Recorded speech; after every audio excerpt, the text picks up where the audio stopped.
Seja um encorajador. Eu não gosto disso, de falar, pedir à igreja para falar, olha para o lado e fala isso. Mas hoje eu queria que você não falasse o tema somente, mas que você olhasse para o lado com um jeitinho, com carinho, e falasse assim para alguém que está do teu lado, ó, seja um encorajador.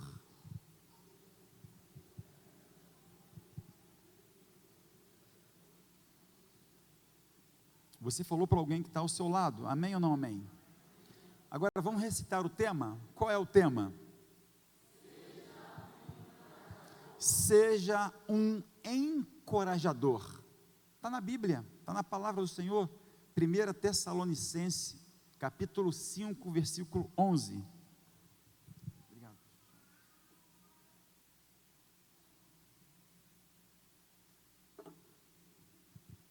Atendendo agora no gabinete um casal amado, aí li Filipenses com eles.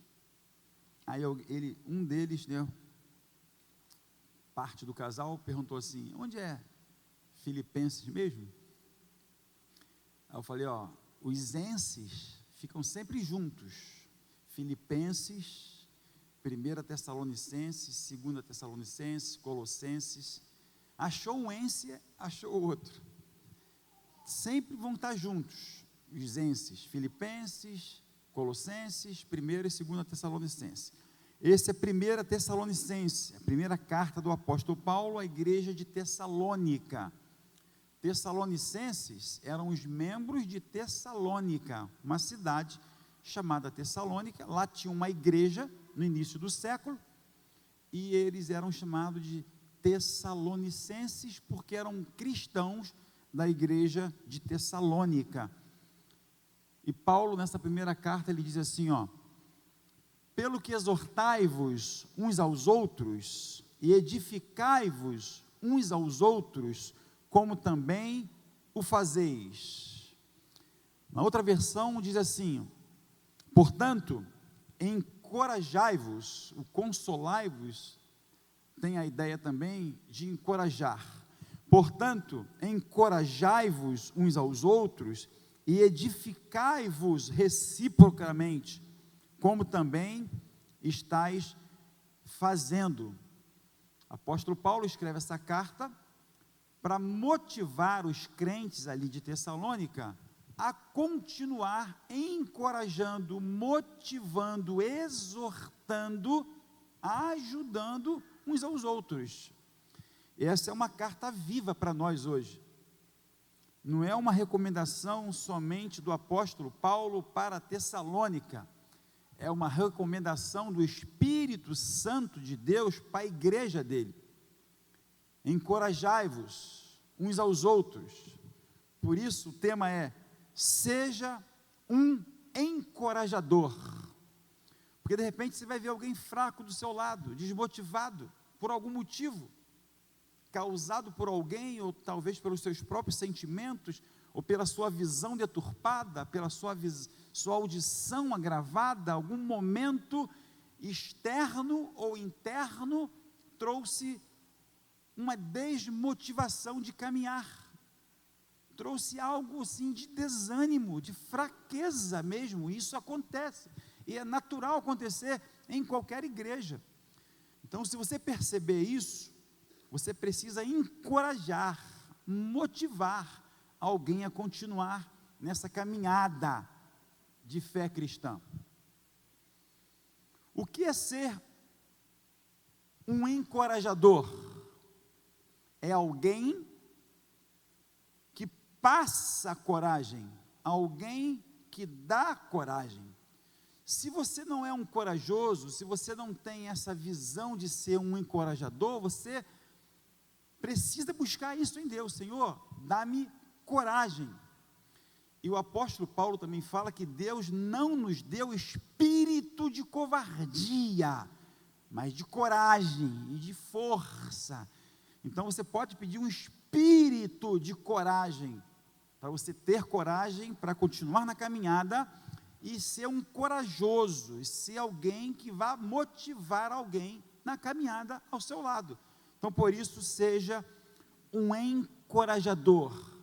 Encorajador é alguém que dá coragem, que passa coragem, passa ânimo, vigor, estímulo, motivação a uma pessoa ou a uma situação. Porque de repente você está envolvido numa situação na igreja, na sua casa, no seu comércio, no seu trabalho, alguma coisa que está inserido, situações ou pessoas, e você está lá, e o que você vai fazer? Seja um encorajador, seja um encorajador, não desmotive, não volte atrás. Conta-se uma história, uma ilustração, que em um quartel, o general deu uma ordem para que aquele quartel que tinha 3 pelotões, esse general lançou uma proposta para os 3 pelotões daquele quartel. Eles precisavam correr 10 quilômetros, e todos precisavam chegar juntos. Então tinha um pelotão que era o mais fraco, e eles pensaram assim: poxa, os outros 2 pelotões, tem gente mais forte do que nós, tem gente que é mais habilitado e está mais acostumado a correr, eles vão ganhar. O comandante desse pelotão mais fraco lançou uma proposta, falou assim: quem são os melhores corredores desse pelotão? E os melhores corredores se apresentaram. Aí aquele comandante desse pelotão mais fraco teve uma ideia, falou assim: ó, eu vou dividir vocês que são os melhores desse pelotão, que correm melhor, que sabem correr e têm a habilidade e a técnica de correr. Eu vou dividir vocês em 2. O primeiro grupo vai estar na frente, puxando com toda a força e vigor, e o segundo grupo vai estar atrás, e os mais limitados vão estar no meio. Então o primeiro grupo vai estar puxando, não olha para trás, dá o máximo de vocês, e o segundo grupo vai agora encorajar, motivar, se possível até empurrar os mais limitados. E assim aconteceu. Foi dada a largada, os 3 pelotões saíram e deram a partida e começaram a correr os 10 quilômetros. Moral da história, final da história: o pelotão considerado o mais fraco venceu a corrida, porque teve ali aquele que puxou e teve aquele que encorajou aqueles mais limitados. Então aqueles mais limitados foram encorajados a não desistirem, a não ficarem pelo caminho, eles foram motivados, eles foram empurrados, animados, estimulados. O encorajador precisa fazer isso. Essa é a moral da história. O grupo, o pelotão, tido como mais fraco, foi o vencedor. O que essa história tem a ver com a gente hoje? Tudo a ver. Dentro de uma igreja, tem aqueles mais habilitados na palavra, tem aqueles mais encorajados, tem aqueles mais dispostos a servir ao Senhor, sempre pronto, não chega atrasado, tem um coração de servo, tem um coração no serviço, mas tem aqueles desmotivados, aqueles que sempre arrumam uma desculpa para não servir, para não estar presente. E não basta somente o pastor falar, é você aí no meio que precisa falar: vamos lá, me ajuda, vem comigo, tem muito trabalho, tem muito serviço, você precisa ajudar esse desmotivado que de repente está do seu lado. Então essa mensagem hoje nos mostra que nós precisamos dar importância a esses desmotivados, eles precisam ser encorajados. E Paulo, quando diz encorajai-vos uns aos outros, é uma ordem. Encorajai-vos está no imperativo, é uma ordem. Encorajai-vos uns aos outros. Essa é a ideia. Porque dentro de qualquer igreja, e aqui não é diferente de nenhuma delas, tem aqueles mais habilitados, aqueles mais corajosos, aqueles que têm um espírito do encorajamento, mas tem aqueles que são limitados. Aqui tem alguns que são fracos e que precisam de apoio, precisam ser motivados. Por isso, os pequenos grupos, lá no pequeno grupo, os seus líderes de PGs, eles vão motivar vocês, eles vão encorajar vocês, eles vão animar vocês nessa caminhada. Por isso, a importância do pequeno grupo. Outros estão bem e devem continuar bem, buscando a presença do Senhor, a graça do Senhor, porque nós vivemos tempos marcados pelo individualismo. Pessoas que são individualistas, eu vou para a igreja, eu faço, está sempre pensando no eu, e o próximo, e o irmão, e aquele que está desmotivado do seu lado.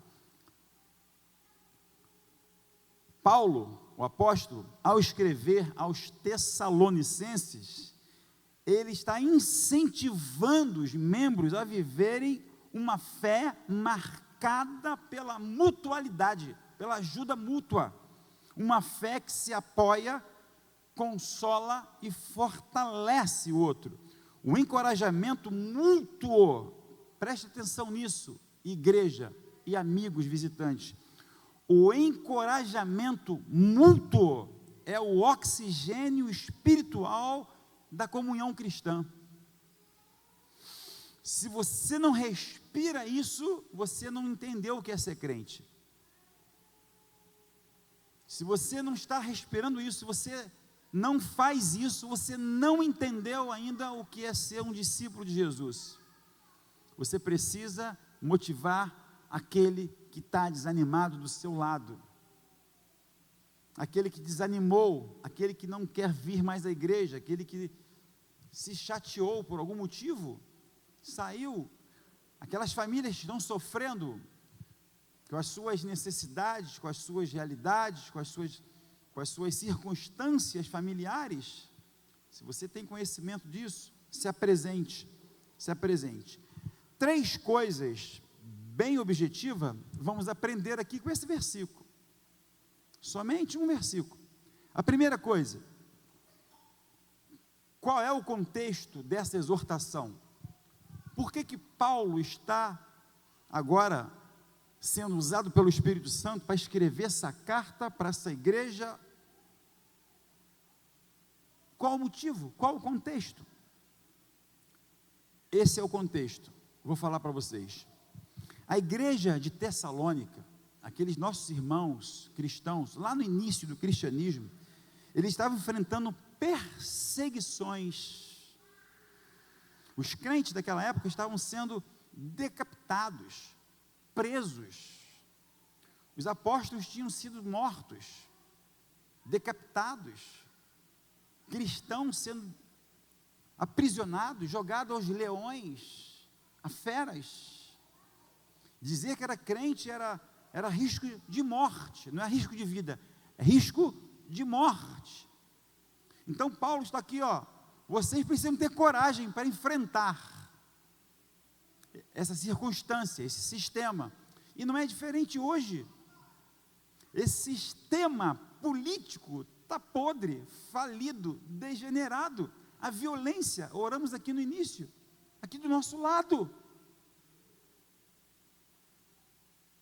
A gente precisa encorajar um ao outro, a gente precisa trazer essa visão de encorajamento. Então esses irmãos de Tessalônica estavam enfrentando perseguições e incertezas, tanto quanto a vida deles, quanto a volta de Jesus, porque havia uma promessa, Jesus está voltando, e está voltando quando? E Jesus está voltando, e a pergunta é essa, está voltando quando? Quando a gente não sabe, mas que Ele está voltando, porque no tempo, Jesus, Deus, Ele é atemporal, que alguém pode estar pensando, mas já se passou 2026 anos, que ressuscitou e foi para o céu, e tem a promessa que ele está vindo. Olha só, mais de 2000 anos. 1000 anos para Deus é como se fosse um dia, e um dia é como se fosse 1000 anos. Isso é uma analogia para a gente entender que Deus, ele é atemporal, ele está acima do tempo. O nosso tempo é o cronos, tempo cronológico. O tempo de Deus é o kairos. O kairos é o tempo que só Deus sabe, e só Deus tem, e só Deus entende. A gente não consegue entender o kairos, o tempo de Deus, mas é fato que Jesus está voltando. Então Paulo escreve para confortar, fortalecer, encorajar esses irmãos a permanecerem firmes na fé. Paulo está dizendo assim, Jesus voltando ou não, vocês morrendo ou não, continuem firmes na fé, não retrocedam, não cedam na fé, porque se vocês morrerem, vão para o céu. Se Jesus voltar, vocês vão subir com ele. Então, morrendo ou subindo, está com ele, está no lucro. E para nós hoje é a mesma coisa. É a mesma coisa. A gente tem que entender isso. O mundo está mal, está violento, tudo de ruim. A Bíblia diz que o mundo, quem pode completar? Jaz no maligno. Mas nós não. Nós somos de Deus, guardados por Ele.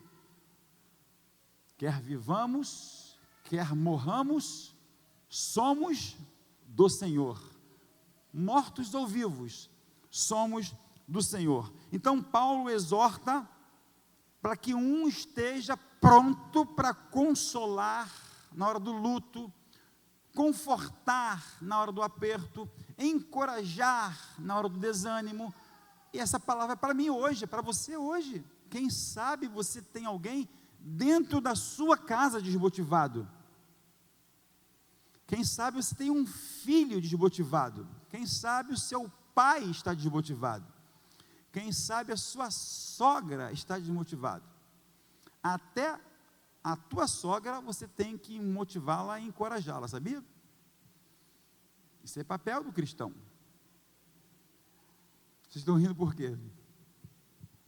Ela precisa também ser motivada e encorajada. Seu sogro, seu genro, seu cunhado, sua família, seu irmão, seu amigo. Cada crente, cada um de nós, é chamado a ser instrumento de Deus para encorajar. Por isso, seja um encorajador. A segunda coisa, o segundo ponto, é o princípio da mutualidade cristã, que Paulo aplica aqui. É um princípio da mutualidade cristã. O Novo Testamento, queridos irmãos e amigos, o Novo Testamento, ele é repleto de mandamentos da mutualidade. E a mutualidade não é uma opção. A mutualidade é um mandamento. E o que é mutualidade? A palavra mutualidade vem do latim mutuus. Mutuus, que significa recíproco. É você fazer pelo outro o que o outro faz para você.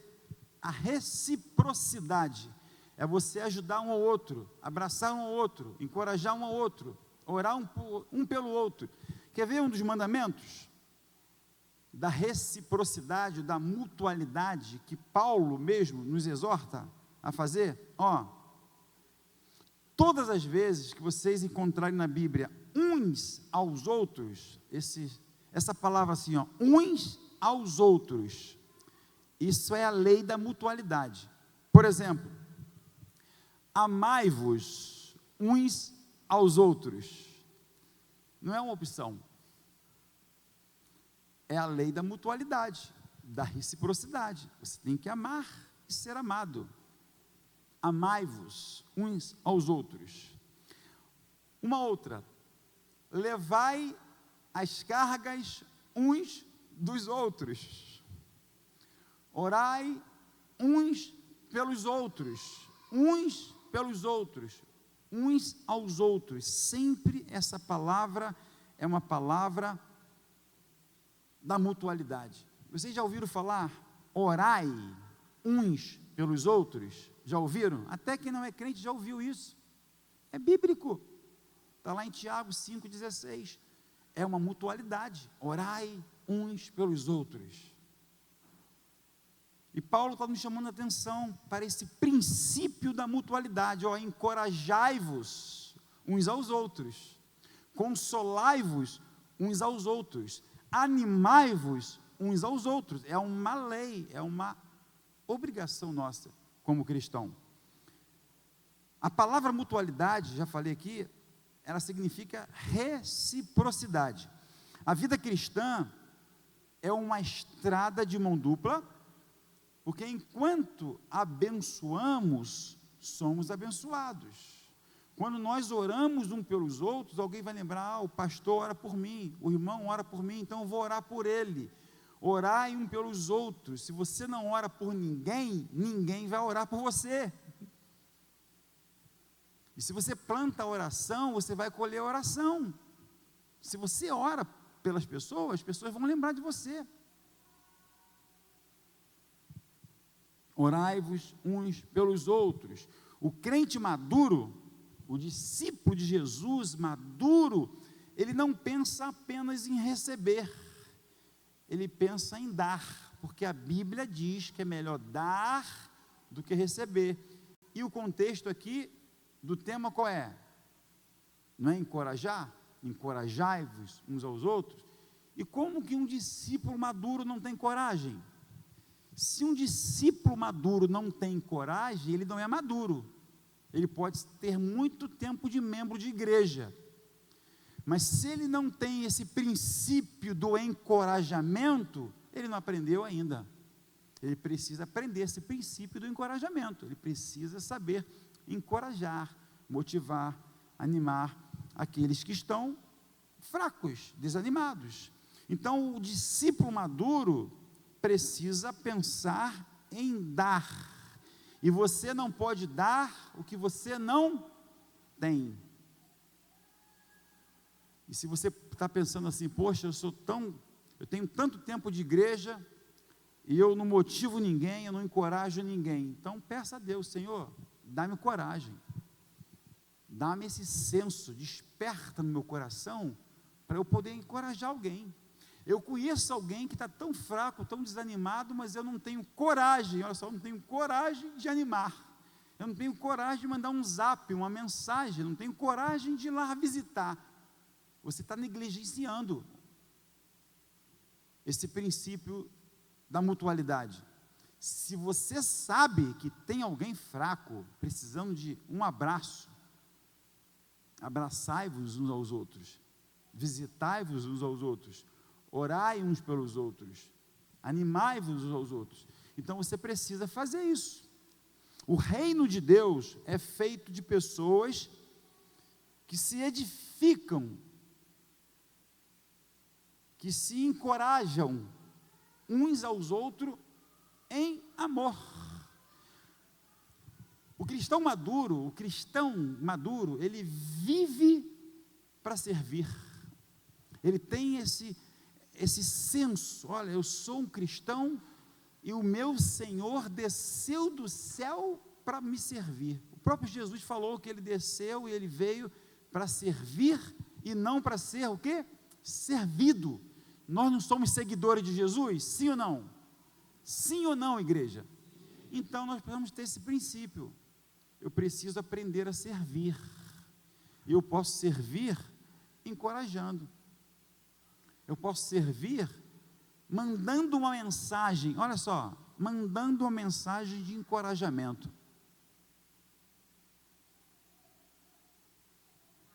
Esses dias eu mandei uma mensagem de encorajamento para uma pessoa que nem no Brasil mora, está fora do país, mas eu lembrei dela, um casal, uma família, aí mandei, senti de Deus, mandei uma mensagem de encorajamento. agradecendo a vida deles, a família deles, coloquei um texto bíblico e coloquei algo motivacional mesmo, biblicamente falando, e mandei para eles. Passou horas e horas e horas e horas e horas, e aí ele me respondeu: pastor, a sua mensagem, quando chegou, eu estava dormindo, por causa do fuso horário, eu não sabia nem que horas era a hora que eu tinha mandado a mensagem para eles, lá onde eles estavam, mas quando eu acordei, pastor, que eu fui olhar meu celular, eu vi a mensagem do Senhor, aquilo me deu um ânimo, aquilo me deu uma vontade de viver, eu estava tão desanimado, e aqui está tão frio, tão frio, tão frio, mas que aquela sua mensagem aqueceu meu coração, que eu ganhei o dia, e acordei minha família, minha esposa, meus filhos, e eu falei: vamos orar, que alguém lá no Brasil lembrou da gente, isso é de Deus. Uma mensagem, em outro país, uma coisa simples, você pode fazer isso, Deus pode te usar de forma simples, para que você possa encorajar aquele que está desanimado. Terceiro e último ponto, o poder do encorajamento na comunidade. Nós pertencemos a essa comunidade, Primeira Igreja Batista em Santo Aleixo, e a gente precisa saber usar esse poder do encorajamento na comunidade cristã, onde nós estamos inseridos. A palavra encorajar, olha aqui que interessante, a palavra encorajar, em latim, traz a ideia de coração. Imagine um coração. A ideia dessa palavra encorajar, no latim, lembra um coração. Então, quando fala assim, encorajai-vos aos outros, a ideia central é dar o seu coração ao outro. Coloca o seu coração no coração do outro, para que ele seja animado com a sua coragem, com o seu coração. Essa é a ideia central, encorajar, dar o coração a alguém. Por isso que eu gosto de abraçar, porque quando você abraça, você encosta o seu coração no coração do outro.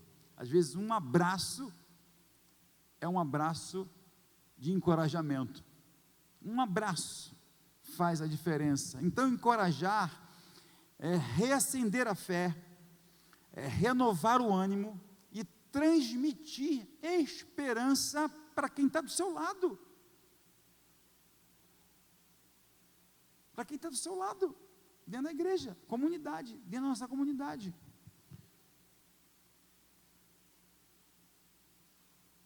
Uma igreja que encoraja é uma igreja viva, saudável e cheia de esperança em Cristo.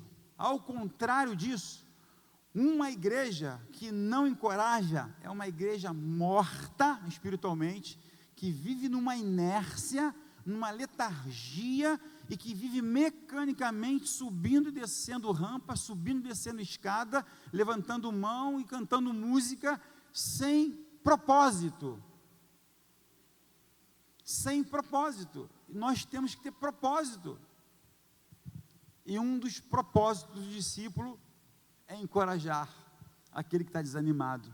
Encorajar, quem sabe, alguém que está querendo terminar o seu casamento. Encorajar, quem sabe, alguém que está querendo,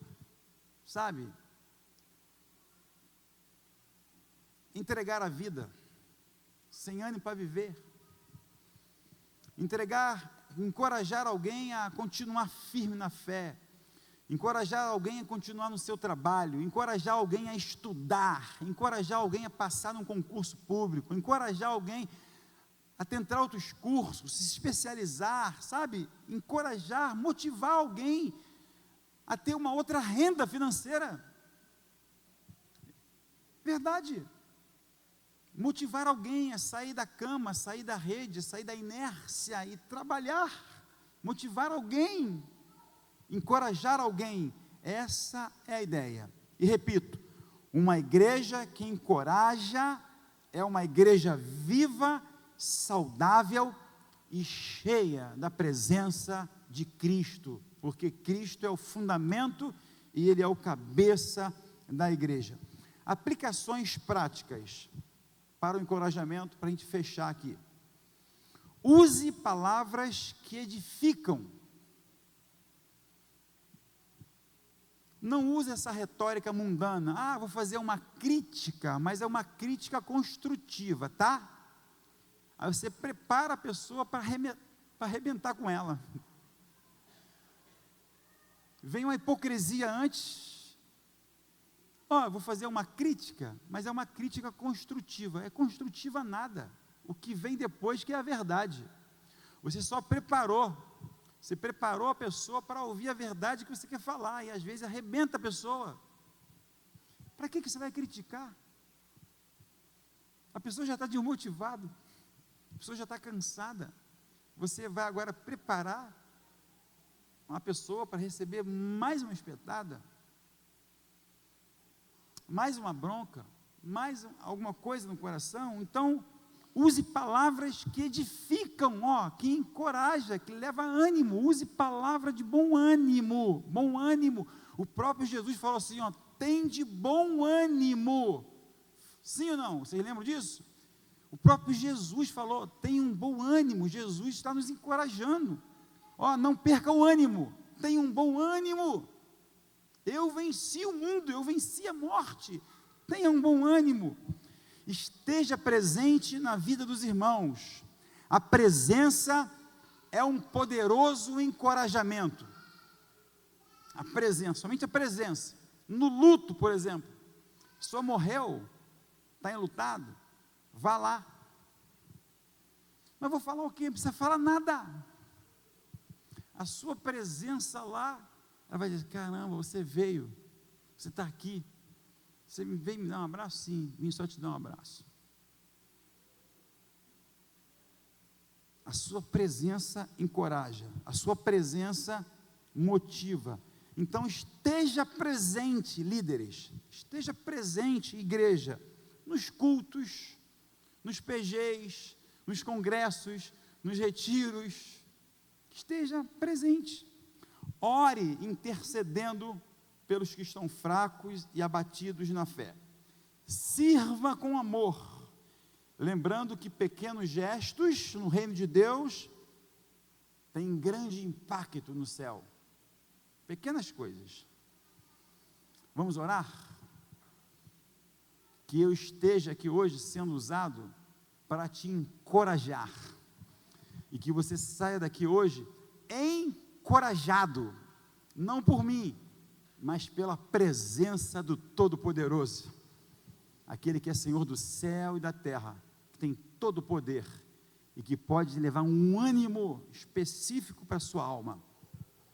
Curve sua cabeça, feche seus olhos, e vamos orar.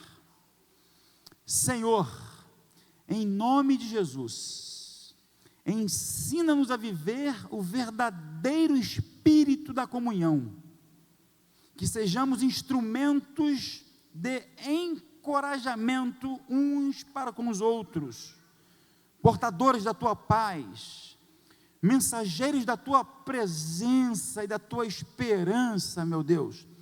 Usa-nos para o louvor da tua glória e para trazer ânimo ao nosso irmão que está fraco, desanimado, em nome de Jesus.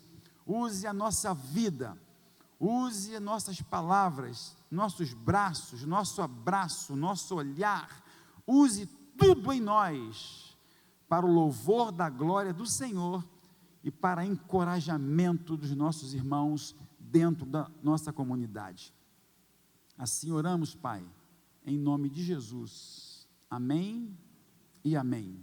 Você pode se colocar de pé?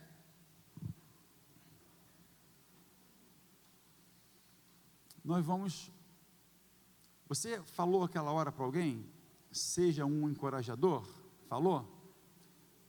Então você vai, para a pessoa que você falou, dá um abraço nela agora. Fala assim, eu estou dando o meu coração para você. Seja encorajado. Seja um encorajador, receba coragem, força de Deus. Deus abençoe sua vida.